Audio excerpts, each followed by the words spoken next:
श्री शिवाय नमस्तुभ्यम। हर हर महादेव। आप सभी का भक्ति चैनल पर हार्दिक स्वागत है। आज आप सभी सुनेंगे श्रावण मास की कथा में श्रावण मास महात्म्य की कथा अध्याय 7। इसमें मंगला गौरी व्रत का वर्णन तथा मंगला गौरी की व्रत कथा का वर्णन किया गया है। ईश्वर बोले, हे सनत कुमार, अब मैं अति उत्तम भौम व्रत का वर्णन करूंगा, जिसके अनुष्ठान मात्र से वैधव्य नहीं होता। विवाह होने के पश्चात 5 वर्षों तक यह व्रत करना चाहिए। इसका नाम मंगला गौरी व्रत है। ये पापों का नाश करने वाला है। विवाह के पश्चात प्रथम श्रावण शुक्ल पक्ष में पहले मंगलवार को यह व्रत आरंभ करना चाहिए। केले के खंभों से सुशोभित एक पुष्प मंडल बनाना चाहिए और उनसे अनेक प्रकार के फलों तथा रेशमी वस्त्रों से सजाना चाहिए। उस मंडप में अपने सामर्थ्य के अनुसार देवी की सुवर्णमयी अथवा अन्य धातु से बनी प्रतिमा को स्थापित करना चाहिए। इस प्रतिमा को 16 उपचारों से, 16 दूर्वा दलों से, 16 चावलों से तथा 16 चने की दालों से मंगला गौरी नामक देवी की पूजा करनी चाहिए और 16 बत्तियों से 16 दीपक जलाने चाहिए। दही तथा भात का नैवेद्य भक्ति पूर्वक अर्पित करना चाहिए। देवी के पास ही पत्थर का सील तथा लोढ़ा स्थापित करना चाहिए।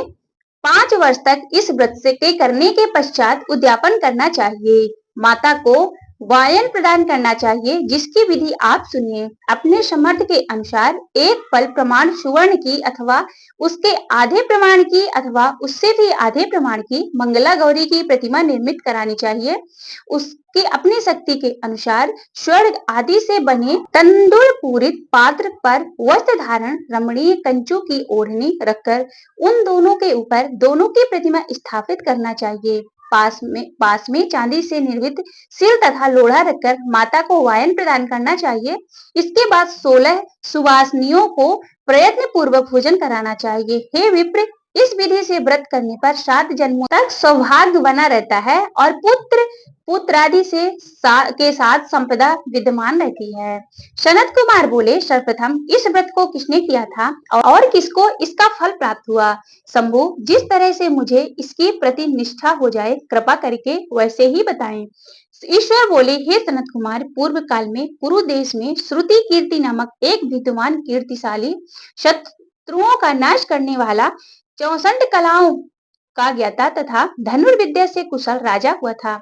पुत्र के अतिरिक्त अन्य सभी शुभ चीजों से उस राजा के पास थी। अतः वह राजा संतान के विषय में अत्यंत चिंतित हुआ और जब ध्यान पूर्वक देवी की आराधना करने लगा तथा उसकी कठोर तपस्या से देवी प्रसन्न हो गई और उससे वह वचन देकर बोली कि हे सुब्रत, वर मांगो। सुब्रत कीर्ति बोला, हे देवी, यदि आप मुझ पर प्रसन्न हो तो मुझे सुंदर पुत्र दीजिए। हे देवी, आपकी कृपा से अन्य किसी की भी वस्तु का आवाज नहीं है। उसका यह वचन सुनकर पवित्र मुस्कान वाली देवी ने कहा, हे राजन, तुमने अत्यंत दुर्लभ वर मांगा है, फिर भी कृपावश मैं तुम्हें अवश्य दूंगी। किंतु हे राजेंद्र, सुनिए, यदि परम गुणी पुत्र चाहते हो तो वह केवल 16 वर्ष तक ही जीवित रहेगा और यदि रूप तथा विद्या से विहीन पुत्र चाहते हो तो वह दीर्घ जीवी होगा। देवी के यह वचन को सुनकर राजा चिंतित हो उठा और पुनः अपनी पत्नी से परामर्श करके उसने गुणवान तथा सभी शुभ लक्षणों से संपन्न 16 वर्ष की आयु वाला पुत्र को मांगा। तब देवी ने भक्ति संपन्न राजा से कहा कि हे नृपनंदन, मेरे मंदिर के द्वार पर आम का वृक्ष है, उसका एक फल लाकर मेरी आज्ञा से अपनी भार्या को उसे भक्षण करने हेतु प्रदान करो, जिससे वह शीघ्र ही गर्भधारण करेगी। इसमें कोई संदेह नहीं है। प्रसन्न होकर राजा ने वैसा ही किया और उसकी पत्नी ने गर्भधारण कर लिया। 10वें महीने में उसने देवतुल्य सुंदर पुत्र को जन्म दिया। तब हर्ष तथा शोक से युक्त राजा ने बालक का जात कर्म आदि संस्कार किया और शिव का स्मरण करते हुए उसका नाम चिरायु रखा। इसके बाद पुत्र के 16 वर्ष के होने पर पत्नी सहित राजा चिंता में पड़ गए और वे विचार करने लगे कि यह पुत्र बड़े ही कष्ट से प्राप्त हुआ है और इसकी दुख मृत्यु उनके सामने हो गई तो कैसे देख सकूंगा। ऐसा विचार कर राजा ने पुत्र को उसके मामा के साथ काशी भेज दिया। प्रस्थान के समय मामा राजा की पत्नी ने अपने भाई से कहा कि कार्पटिक का वेश धारण करके आप मेरे पुत्र को काशी ले जाइए। मैंने भगवान मृत्युंजय से पूर्व में पुत्र के लिए प्रार्थना की थी और कहा था कि हे विश्वेश, आप जगतपति की यात्रा के लिए मैं उस पुत्र को अवश्य भेजूंगी। अतः आप मेरे पुत्र को आज ही ले जाइए और सावधानी पूर्वक इसकी रक्षा कीजिएगा। अपनी बहन की बात को सुनकर मामा और भांजे साथ चल पड़े। कई दिनों तक चलते चलते वह आनंद नामक नगर में पहुंचा। वहां सभी प्रकार की समृद्धि से संपन्न वीरसेन नामक वाला राजा रहता था। उस राजा की एक सर्वलक्षण संपन्न युवावस्था प्राप्त मनोहर तथा रूप लावण्यमयी मंगला गौरी नाम की कन्या थी। सभी उपमानों को तुच्छ करके सौंदर्य अभिवृद्धि को प्राप्त कर वह कन्या किसी समय सखियों के साथ नगर के उपवन में क्रीड़ा करने के लिए गई हुई थी। उसी समय वह चिरायु तथा उसका मामा वे दोनों वहां पहुंच गए और उन कन्याओं को देखने की लालसा से वहीं विश्राम करने लगे। इसी बीच विनोद पूर्वक क्रीड़ा करती हुई उन कन्याओं में से किसी एक ने कुपित होकर राजकुमार को रंडा यह कुचल वचन कह दिया और वह अशुभ वचन को सुनकर राजकुमारी ने कहा, तुम अनुचित बात क्यों बोल रही हो? मेरे कुल में तो इस प्रकार की कोई नहीं है। मंगला गौरी की कृपा से तथा उनके व्रत के प्रभाव से विवाह के समय जिसके सर पर मेरे हाथ से अक्षत पड़ेंगे, हे सखी, वह यदि अल्प आयु वाला भी होगा तो भी चिरंजीवी हो जाएगा। इसके बाद वह सभी कन्याएं अपने अपने घर चली गई। उस दिन राजकुमारी का विवाह था। वाहिव के देश के दृढ़शर्मा नामक राजा के सुकेत नाम वाले पुत्र के साथ उसका विवाह निश्चित किया गया था। वह सुकेतु विद्याहीन, कुरूप तथा बहरा था। तब सुकेतु के साथ आए हुए उन लोगों ने विचार किया कि इस समय कोई दूसरा श्रेष्ठ वर ले जाना चाहिए और विवाह संपन्न हो जाने के बाद वहां सुकेतु पहुंच जाए। उन लोगों ने चिरायु के मामा के पास जाकर याचना की कि आप इस बालक को हमें दे दीजिए, जिससे हमारा कार्य सिद्ध हो जाएगा। इस पृथ्वी पर परोपकार के समान दूसरा कोई धर्म नहीं है। उनकी बात को सुनकर चिरायु का मामा मन ही मन बहुत ही प्रसन्न हुआ, क्योंकि इसने उपवन में पहले ही कन्या मंगला गौरी की बात सुन ली थी। फिर भी उसने एक बार कहा कि आप लोग इसे किस लिए मांग रहे हैं? कार्य की सिद्धि हेतु वस्त्र, अलंकार आदि मांगे जाते हैं, वर तो कहीं भी नहीं मांगा जाता। तथापि आप लोगों का सम्मान रखने के लिए मैं इसे दे रहा हूँ। इसके बाद चिरायु को वहां ले जाकर उन लोगों ने विवाह संपन्न कराया।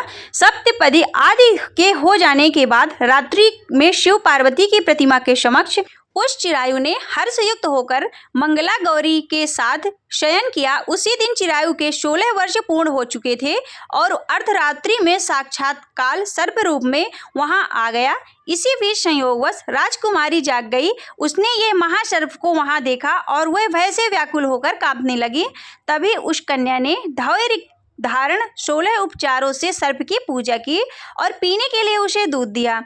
उसकी दीनता भरी वाणी से उस सर्प की प्रार्थना तथा स्तुति की। मंगला गौरी प्रार्थना करने लगी और उत्तम व्रत को करूंगी जिससे मेरे पति जीवित रहें। ये जिस तरह से चिरकाल तक जीवित रहें, आप वैसा कीजिए। इतने में सर्प वहां स्थित एक कमंडलू में प्रवेश कर गया और उस मंगला गौरी ने अपनी कंचुनी से उस कमंडल का मुंह बांध दिया। इसी बीच उसका पति अंगड़ाइयां लेकर जाग गया और अपनी पत्नी से बोला कि हे प्रिय, मुझे भूख लगी है। तब वह अपने माता के पास जाकर खीर, लड्डू आदि ले आई और उसके द्वारा दिए भोज्य पदार्थ को उसने प्रसन्नता मन होकर खाया। भोजन के पश्चात हाथ धोते समय उसके हाथ से अंगूठी गिर गई। तांबूल खाकर वह पुनः सो गया। इसके बाद मंगला गौरी कमंडल को फेंकने के लिए जाने लगी। तभी विधि की कैसी गति कि वह उस कमंडल में से बाहर की ओर जगमग करती हुई हार कांति को देखकर वह आश्चर्यचकित हो गई। घट में स्थित उस हार को उसने अपनी कंठी में धारण कर लिया। इसके बाद कुछ राजशेष रहते हुए चिरायु का मामा आकर उसे ले गया। उसके बाद वर पक्ष के लोग सुकेतु को वहां ले आए। उसे देखकर मंगला गौरी ने कहा, यह मेरा पति नहीं है। तब उन सभी ने उससे कहा कि हे शुभे, तुम यह क्या बोल रही हो? यह तुम्हारा कोई परिचायक हो तो हम लोगों को बताओ। मंगला गौरी बोली, जिसने रात्रि में 9 रत्नों से वाली अंगूठी दी है, उसकी उंगली में इसे डालकर परिचायक निशानी देख लें। मेरे पति ने रात्रि में मुझे जो हार दिया था उसके रत्नों का समुदाय कैसा है, इस बात को यह बतावे। यह तो कोई अन्य ही है। इसके अतिरिक्त रात्रि में आम सींचते समय उनका पेट कुमकुम से लिप्त हो गया था तथा रात्रि में परस्पर भाषण तथा भोजन आदि जो कुछ भी किया था उसे भी यह बता दें, तब यह निश्चय ही मेरा पति है। इस प्रकार उसका वचन को सुनकर सभी ठीक है कहने लगे, किंतु जब एक बात भी ना मिली तब सभी ने सुकेतु को उसका पति होने से निषिद्ध कर दिया और वर पक्ष वाले जिस तरह से आए थे उसी तरह से चले गए। इसके बाद अपने वंश को बढ़ाने वाले महान यश से संपन्न तथा परम मनस्वी मंगला गौरी के पिता ने अन्नपान आदि का शस्त्र चलाया। उन्होंने वर पक्ष का वृत्तांत कानों कान सुन लिया कि स्वरूप से कुरूप होने के कारण लोगों के द्वारा किसी अन्य को वर के रूप में आदरपूर्वक लाया गया था। तब उन्होंने अपने कन्या के पर्दे के भीतर बिठा दिया। उसके बाद 1 वर्ष बीतने पर यात्रा करके चिरायु अपने मामा के साथ यह देखने आया कि विवाह के बाद वहाँ क्या हुआ। तब उसे गवाक्ष के भीतर से देखकर वह मंगला गौरी अत्यंत प्रसन्न हुई और माता पिता से बोली कि मेरे पति आ गए हैं। राजा ने अपने सुसज्जनों को बुलाकर पूर्व में कहे गए सभी परिचारकों को निशानी को देखकर मंद मुस्कान वाली अपनी कन्या चिरायु को सौंप दी। राजा ने शिष्ट जनों के साथ लेकर विवाह का उत्सव कराया। इसके बाद राजा वीर सैन्य वस्त्र आभूषण आदि सेना घोड़े रथ और अन्य बहुत सी वस्तुएं सामग्रियां देकर उन्हें विदा किया। उसके बाद कुल में आनंदित करने वाला वह चिरायु अपनी पत्नी तथा मामा के साथ लेकर सेना सहित अपने नगर को पहुंचा। लोगों के मुंह से उसको आया हुआ सुनकर उसके माता पिता को विश्वास नहीं हुआ। उन्होंने सोचा कि प्रारब्ध अन्यथा कैसे हो सकता है। इतने में वह अपने माता पिता के पास आ गया और स्नेह से परिपूर्ण वह चिरायु भक्ति पूर्वक उसके चरणों में गिर पड़ा। तब अपने पुत्र का मस्तक सूंघकर उन दोनों ने परम आनंद प्राप्त किया। पुत्र वधू मंगला गौरी ने भी सास ससुर को प्रणाम किया। तब सास ने उसे अपनी गोद में बिठाकर सारा वृत्तांत शीघ्रता पूर्वक पूछने लगी। हे महामुने, तब पुत्र वधू ने भी श्री मंगला गौरी के उत्तम व्रत के महात्म्य तथा कुछ घटित हुआ वह सब वृत्तांत बताया। हे सनत कुमार, मैंने आपसे इस मंगला गौरी व्रत का वर्णन किया। जो कोई भी इस व्रत को श्रवण करता है अथवा इसे कहता है उसकी सभी मनोकामनाएं पूर्ण हो जाती हैं, इसमें कोई संदेह नहीं है। श्री सूत जी बोले, हे ऋषियों, इस प्रकार शिव जी ने सनत कुमार को यह मंगला गौरी व्रत बताया और उन्होंने सभी कार्यों को पूर्ण करने वाले इस व्रत को सुनकर महान आनंद को प्राप्त हुआ। इस प्रकार श्री स्कंद पुराण के अंतर्गत ईश्वर सनत कुमार संवाद में श्रावण मास महात्म्य में मंगला गौरी व्रत कथन नामक 7वां अध्याय संपूर्ण हुआ। हर हर महादेव।